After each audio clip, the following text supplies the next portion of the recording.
आज मधुकर त्यागी जी से एसआईआर को लेकर खास बातचीत हुई। बातचीत के दौरान एसआईआर से जुड़े कई अहम सवाल पूछे गए। त्यागी जी ने एसआईआर की कार्यशैली, उनके कार्यक्रमों और जनहित के मुद्दों पर अपने साफ विचार रखे। पूरी बातचीत सकारात्मक माहौल में हुई और सभी सवालों के संतोषजनक जवाब मिले। मैं पुष्पल तोमर, सिर्फ सच न्यूज से।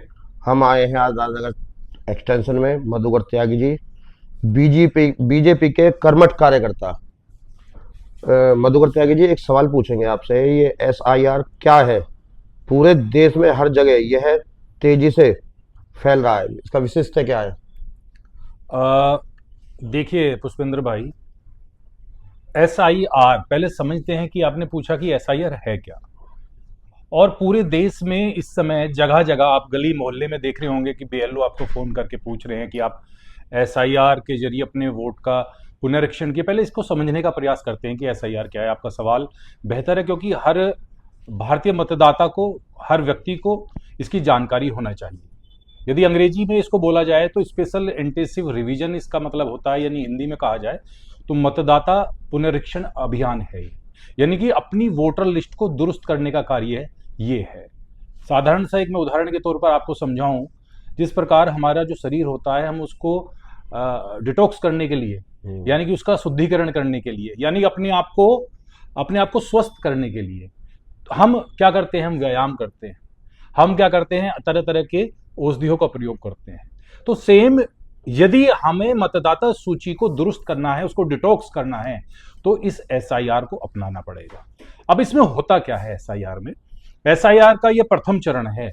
और इसमें सबसे पहले जो हमारे निर्वाचन क्षेत्र जो भी लगता होगा, जहां से आप भी ताल्लुक रखते हैं, मैं भी ताल्लुक रखता हूं, तो उस मतदाता सूची से हमें उस लोगों को निकालना है। पहले चरण में जो केंद्र सरकार के द्वारा ये लिया गया है, उस सूची में से उन लोगों को निकालना है जो मृत हो चुके हैं या जिनकी डुप्लीकेसी है। यानी कि उस लिस्ट में केवल वो लोग रहेंगे जो उस निर्वाचन क्षेत्र में एग्जिस्ट करते हैं। तो एसआईआर बहुत ही आवश्यक है और हर व्यक्ति को करना चाहिए।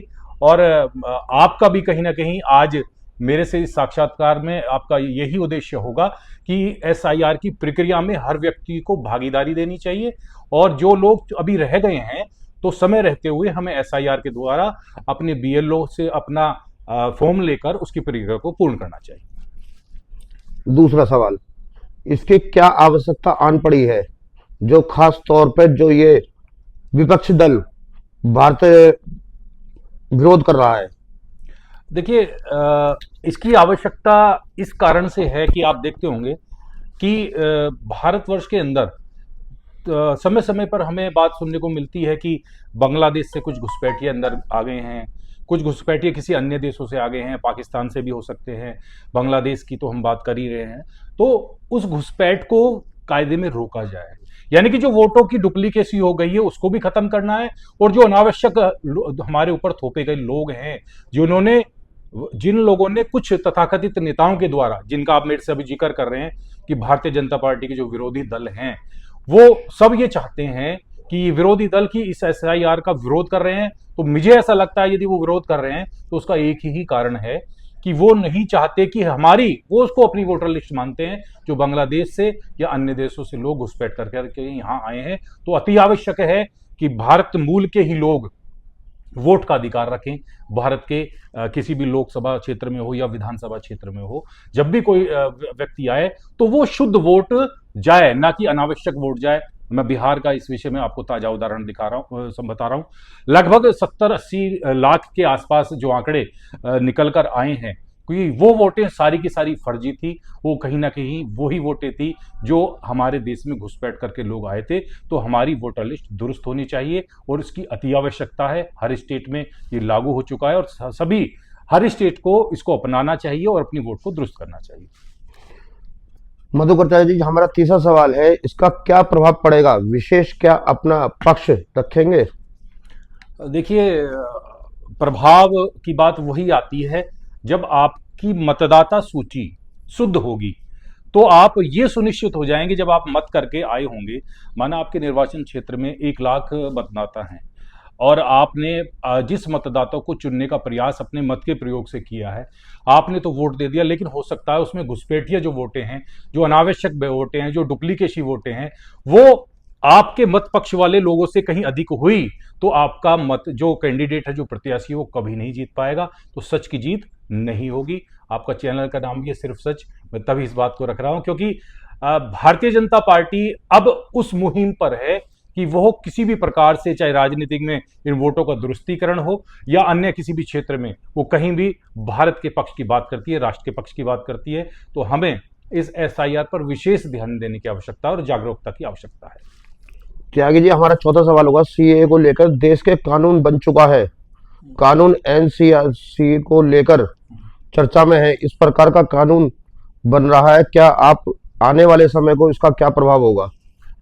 ये बड़ा अच्छा आपका सवाल है। देखिए, सीएए का जिक्र करें और या आपने दूसरा कहा कि एनआरसी है। पहले सीए सिटीजन अमेंडमेंट एक्ट है, यानी कि ये वो एक्ट है जो मानवता के आधार पर, जो हमारे पड़ोसी देश हैं, हम बांग्लादेश की बात करते हैं, हम पाकिस्तान की बात करते हैं, हम अफगानिस्तान की बात करते हैं, जो गैर मुस्लिम समुदाय हैं, चाहे वो पारसी हैं, सिख हैं, इस तरीके के हैं, चाहे हिंदू हैं, तो वो लोगों का उत्पीड़न होने के कारण वो भारत में आकर शरण लेने का प्रयास कर रहे हैं, तो उनको भारत नागरिकता देगा और एक मानवता के आधार पर उनकी रक्षा करने का प्रयास भारतीय जनता पार्टी के इस एनआरसी कानून के द्वारा किया जाएगा। हालांकि एनआरसी अभी सीए तो लागू हो चुका है, लेकिन एनआरसी की जो आप बात कर रहे हैं, इसको यदि हम बात करें तो ये नेशनल रजिस्टर ऑफ सिटीजन है, यानी कि हम भारतीय नागरिक भारत के रजिस्टर में अंकित हैं या नहीं है,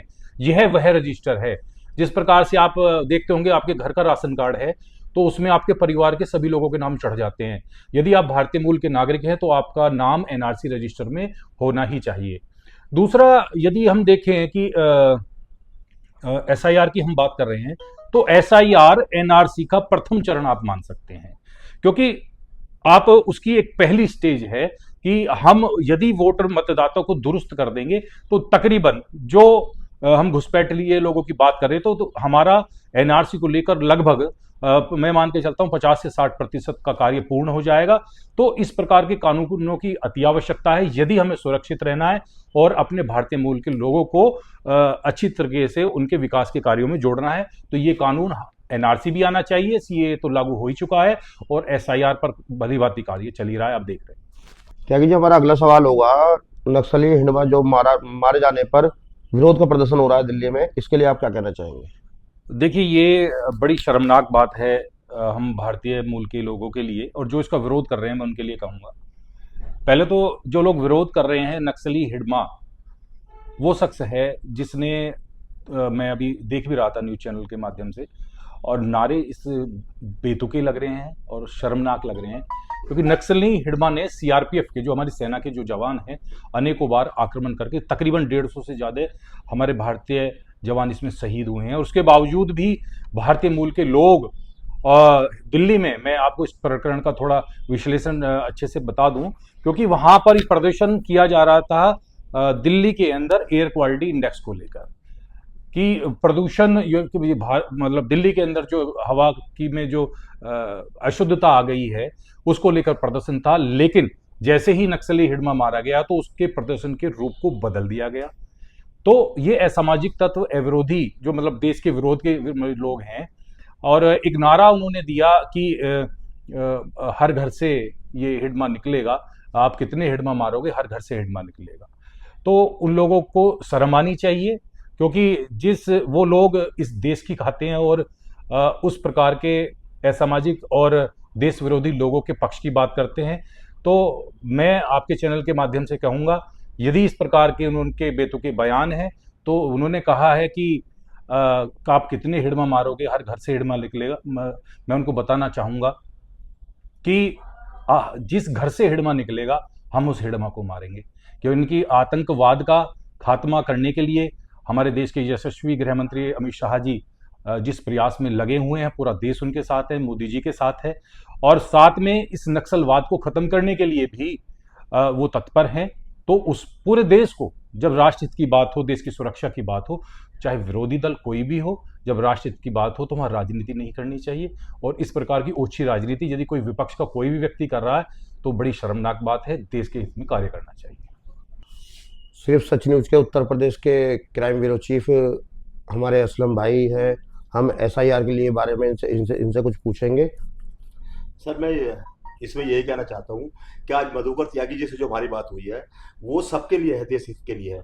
और मैं भी यही चाहता हूँ, जब हम अपने घर में हिस्सा देना नहीं चाहते, हम बाहर वालों को अपने घर में क्यों रखें। तो मैं सभी जातीय हर धर्म वालों से ये कहना चाहता हूँ कि डरने की उन लोगों को जरूरत नहीं है जो देशवासी हैं। वो लोग डरेंगे जो देश के बाहर के आए हुए हैं। तो हम यही चाहते हैं, एसआईआर जो है ये होनी चाहिए, और जो भी कानून बने वो देश हित के लिए बनना है, किसी भारी के लिए नहीं बनना है। बस मैं इस चैनल के माध्यम से यही कहना चाहता हूँ कि इसमें हम सब बढ़ चढ़ के हिस्सा लें, और किसी की भी डरने की कोई जरूरत नहीं है, क्योंकि देश सबका था और सबका है, सबका ही रहेगा। ना मोदी जी ये चाहते हैं कि जो यहाँ के मुसलमान हैं वो बाहर जाएं, जो बाहर के हैं वो बाहर निकले। तो इसमें कोई बुराई वाली कोई बात नहीं है मेरे हिसाब से तो। और मैं खास तौर से अपने मुसलमान भाइयों को कहना चाहता हूँ कि अपने कागज पूरे करके जो भी काम है आप अपने कानूनी कार्रवाई करिए। आपको कोई दिक्कत नहीं है, लेकिन जो बाहर से आए उनके लिए दिक्कत है, उसके लिए आप किसी तरह भी सामने ना आए। हमारा क्या मतलब पड़ा, जब हम अपने मकान में हिस्सा नहीं दे सकते, अपनी प्रॉपर्टी में कोई हिस्सा नहीं दे सकते, तो हम देश में हिस्सा क्यों दिलवा रहे हैं? हमारा क्या मतलब पड़ा। बस मैं आज अपने चैनल के माध्यम से सभी मुसलमान भाइयों से खास तौर से अपील करना चाहता हूँ कि वो अपना ध्यान रखें, और कोई भी कागज है वो अपने कागज पूरे करके लगाए। इंशाल्लाह किसी को ना दिक्कत थी ना होगी। जो गद्दार थे उन्हें दिक्कत कल भी थी, आज भी है, और सारी जिंदगी रहेगी। मधुकर त्यागी जी, आप कुछ कहना चाहेंगे? बिल्कुल। मैं तो इस चैनल के जो संपादक हैं, जो रिपोर्टर हैं, जो प्रधान संपादक हैं, असलम मुल्तानी जी ने बहुत ही अच्छा पूरे देश के मुसलमानों के लिए एक अच्छा संदेश दिया है। और ये संदेश ये है, डर की आवश्यकता नहीं है, गर्व की आवश्यकता है। क्योंकि आप ये मान सकते हैं कि आपके पड़ोसी देश बांग्लादेश की प्रधानमंत्री की जो वहाँ से आई हैं उनको शरण देने का कार्य हमारे भारत के प्रधानमंत्री जी ने किया है, हमारे भारत ने किया है। जो लोग बांग्लादेश के अंदर जिस प्रकार के हालात आपने देखे हैं, वो लोग क्या हमारे देश के अंदर वोट का अधिकार रखेंगे? नहीं रखना चाहिए।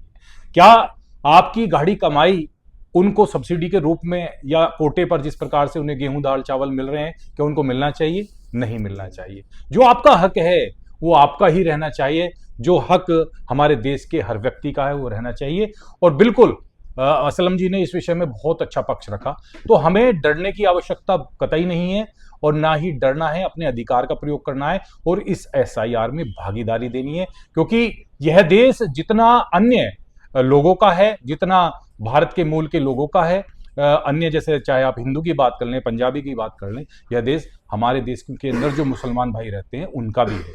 तो आप डरे ना, आप एसआईआर का प्रयोग करें, क्योंकि ये देश मानने वाला किनका है आप जानते हैं भली भांति।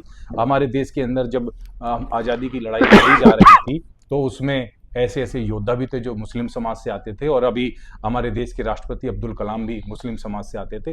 तो यहाँ हर वर्ग को वरीयता है, हर समाज की वरीयता है, सभी की भागीदारी है। तो इस एसआईआर की भूमिका में अपनी भूमिका निभाएं, डरने की आवश्यकता नहीं, गर्व की आवश्यकता है। और बहुत धन्यवाद करूंगा असलम मुल्तानी जी का और भाई साहब का। तो इस चैनल के माध्यम से एसआईआर को बढ़ावा दें और अपने वोट को दुरुस्त करें। धन्यवाद।